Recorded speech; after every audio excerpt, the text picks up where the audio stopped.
What I'm going to talk about today is just how ROI is starting to permeate the world of social, and really how I think largely there's a realisation, certainly from companies within the world of social, that we need to be serious about demonstrating the effect.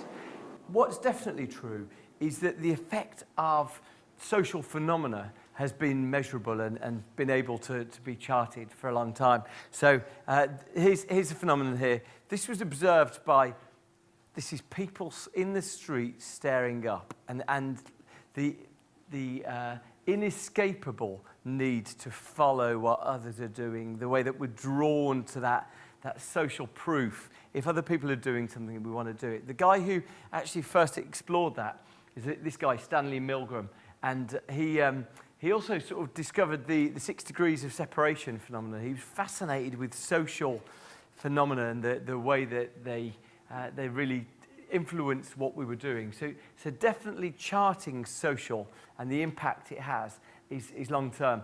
So here's what he found. This is his work. He said probability of passerby looking up and number of people looking up.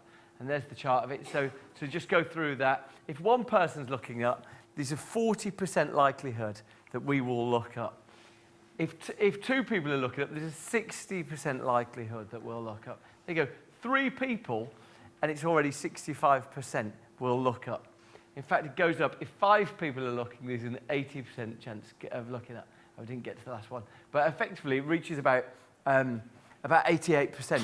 If we see ourselves surrounded with people looking up, we can't help but join in the phenomena. So social patterns of behaviour definitely have got a proven track record of driving those things.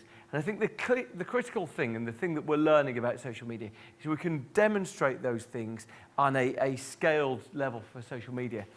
We're really starting to see evidence of it. So I'm going to go through a few things, really just demonstrate the early patterns of behaviour that we've got of how social are driving results. I think there's sort of a big work being done here.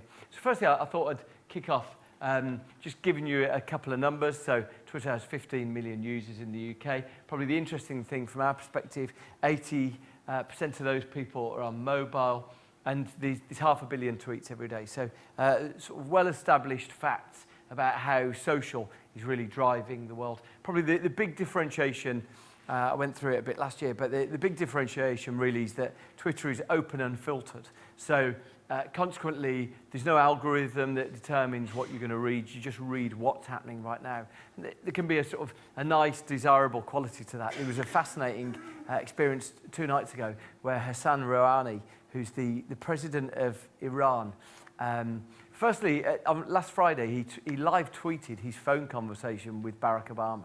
It's just extraordinary to observe, because the degree of candor he went in to exactly what was being said on both sides was remarkable. Like the extent of transparency he was doing. And in fact, he promptly deleted all those tweets. But 2 nights ago, Twitter's founder, a guy called Jack Dorsey, tweeted him asking if there was any plans for him to allow citizens of Iran to read his tweets. And what I do hope is something of a sort of glasnost perestroika moment. He said that's the plan. We are working very quickly to give people full rights to access digital media, which is remarkable. Extraordinary things taking place. And I think that's because it's filtered and unfiltered. It's unfiltered and open. So what I'm going to do is I'm going to demonstrate some different ways that people are using the platform and how we're learning how it works. So this is a campaign. This is a campaign really just trying to use the way that Twitter has trending topics. So NatWest, on the day that A-level results came out, the day after, they took this, which was a campaign to try and encourage students to sign up for NatWest, and they gave a series of tips for students. So of various usefulness. Here's one, suggestion that somehow you could use a pint glass as an amplifier for your phone. Let's see that one in action.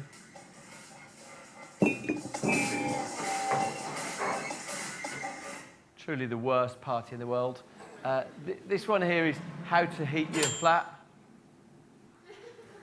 Put rice in a sock and microwave it. But they gave a series of tips.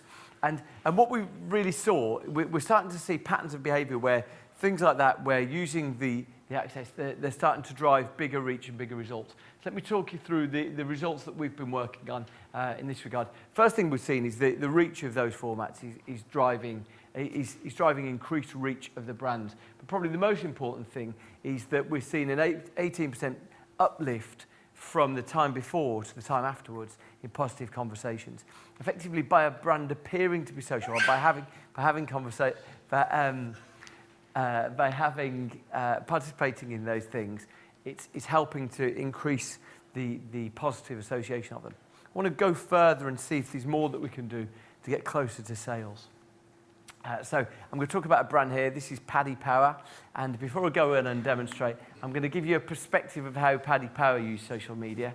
They've got a rather irreverent voice. I'll give you a couple of examples of that. This is one tweet from them. The speed dating craze finally hits Ireland.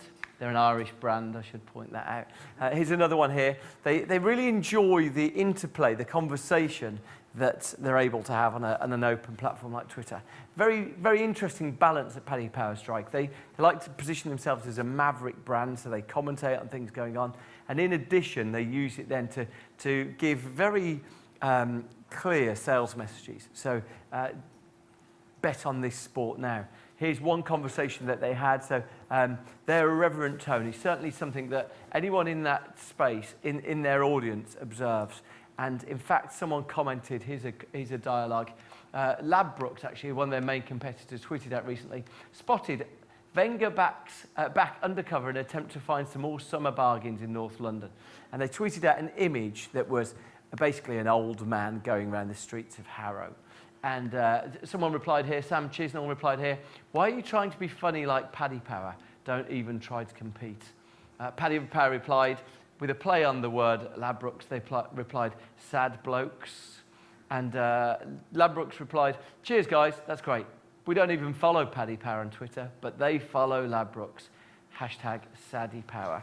That could have been the end of it, but I think Paddy Power pride themselves on having the last word.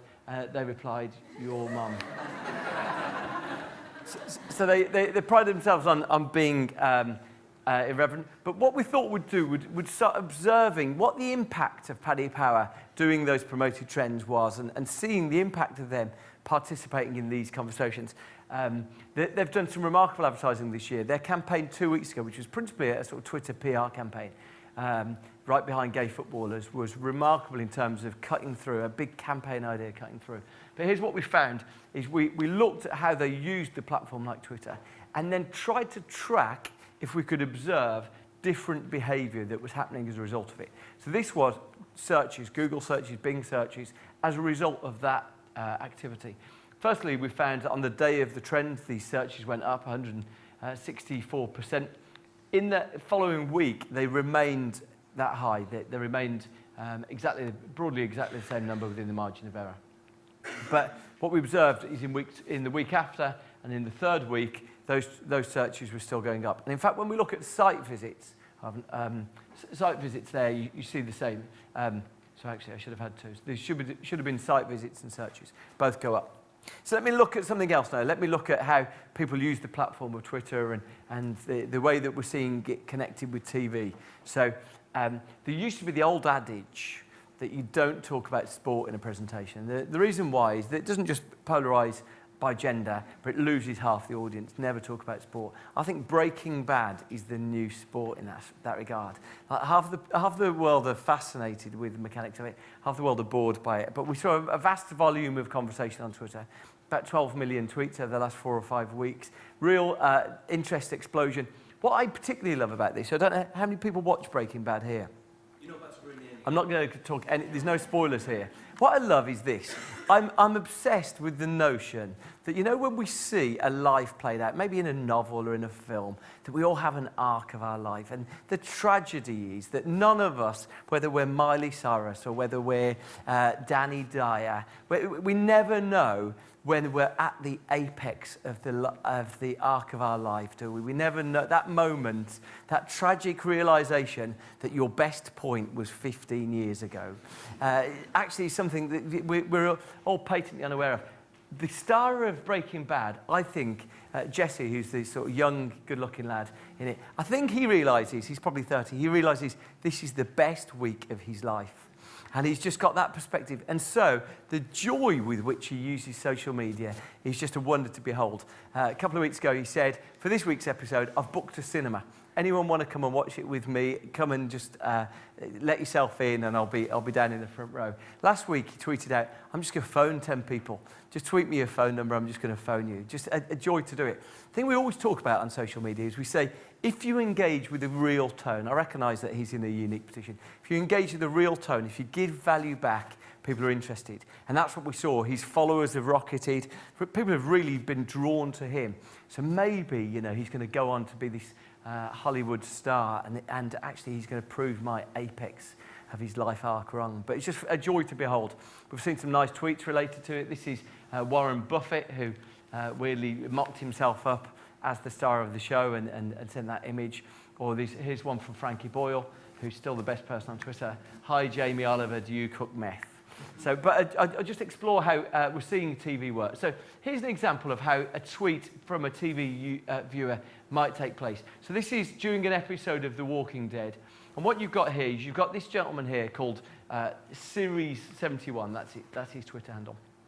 And what happens, this is really common, 40% of all tweets are happening in the evenings. They happen related to television. So a vast volume. People love being stimulated by what they're doing. And actually, they've got a capacity where they love sharing it. So here's one instance of that. That individual has tweeted out that tweet. And in fact, the impact of it is that tweet goes out. It's just after 9 p.m. It's during the show being transmitted, the Walking Dead show being transmitted. And the impact of that is it hits one person here. So one person reads that on their phone. In fact, just looking at that, there's not only that one person, that one tweet from that person in the broadcast window reaches about 10 people. Broadly, the work that Nielsen suggests is that the average tweet during a TV show hits 50 people. But you can see this one here, in this instance, these are real data. It hits 10 people. In fact, after the broadcast window, there's more tweets. So it's also consumed by people who check their phone and read that tweet afterwards. Now, I guess that's one tweet from one person. To really understand the impact and the symmetry between Twitter and TV, you need to sort of wind that back and have a look at that in completeness. So just winding that back and just playing that time out again, what you can observe is that the whole phenomenon actually happens at a multiple level. So the people watching that show, that audience who are there, suddenly amplify and the ripples go out to project way beyond it. So this is why when we talk repeatedly about Twitter and TV having a strong impact, the fact that it's an open network, the fact that these things broadcast out have a really strong symmetry. So 40% of the tweets created in that way means that a vast volume of content is discussed around them. And we see that it's a really strong attention pointing device, really draws people to it. Clearly has an impact for advertisers. So one of the biggest ads of the year, one of the biggest social ads of the year, here's Claire Balding's tweet about it, was the 3 campaign for Dance Pony Dance. And when we look at that campaign, fascinating thing about that campaign and just how it's had an impact on creativity. I saw an amazing, I guess the philosophy of M&C Saatchi and the Saatchis is reductive thinking. They talk about the brutal simplicity of thought. And the creative agency on this was Wyden and Kennedy. They said, which I thought was fascinating, an evolution of that idea, they said they felt like they didn't have a campaign idea till they could express it as a hashtag. So until something was reductive and reduced down into a hashtag, they felt that the idea wasn't simple enough. So they reduced that down to Dance Pony Dance. The impact of that reductive thinking is it became something that was really easy to pass on. So 200,000 people tweeted out using that hashtag. Not the pony ads, not all the other things they might have mentioned, specifically using that hashtag. Interestingly for them, they said that a quarter of those people actually attached the ad to it.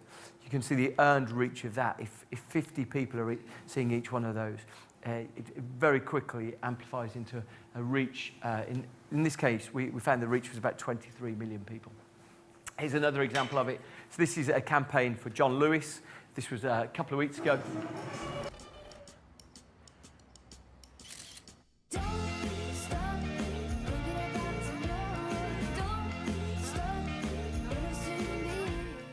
So I reduced a 90-second ad there down to just a brief section. But what they did is they thought, okay, how can we turn the impact of people watching that, how can we turn that into a way to ripple that audience, ripple that across our audience? And what they encourage people to do is to use the hashtag what matters most, which is the theme of the ad, and they encourage people to create Vine videos. There you go. So that was one submission by a member of the audience. Here's what we're seeing though. The research that we're doing in this space suggests that there's a really strong reason for it. So firstly, you saw that tsunami, that wave of impact and the way that works from a programming level. We're seeing this has a really strong impact from an advertiser level. So here's what we find. We find the research we've done in this is that when people see a TV ad and they see a tweet, the impact is more than the sum of the parts. So in fact, the message association, the strong message association, goes up by 95%. In fact, also purchase intent goes up. So purchase intent rises by 58%. To hit people in the first screen and the second screen, to sort of amplify that effect that you've seen, does have a really strong effect. So good, I've tried to give you a perspective of a number of different things. I think back to that guy at the real start, what we've seen is that the social phenomena actually is something that we can witness and we can anecdotally identify. But what we're starting to find is that the understanding and the measurement are improving really strongly. So what we're pretty convinced is social really is now starting to get serious. Thank you very much.